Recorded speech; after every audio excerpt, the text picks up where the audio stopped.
Балалар, бізде қазір математика сабағы. Бүгінгі күнді жазамыз дәптерімізге. Күндегіше математикалық диктант жазамыз. Дайынбыз ба? Дайын болғандар қаламсабымызды көтереміз. Жарайды, кеттік, жазамыз. 3 көбейту 9. 6 көбейту 7. 5 көбейту 8.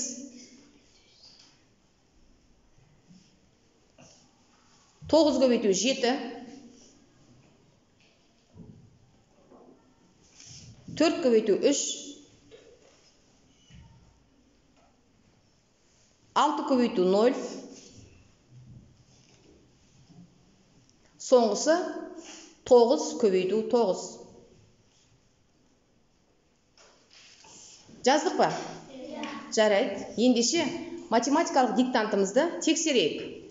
Біріншісі 27. Екінші 42. Үшінші 40. Келесі 63. Келесі 12. Келесі 0. Не үшін 0? Қайсысын жауап бересіздер? Қайсысын жауап бересіздер? Жақсы, Жаңатбек жауап берші. Кез келген санға 0-ды көбейтсек 0 шығады. Келсеміз бе, балалар? Иә. Дұрыс айтасыздар. Кез келген санын 0-ға көбейткенде сол 0-ның өзі шығады екен. Соңғысы 81. Жарайсыңдар, балалар.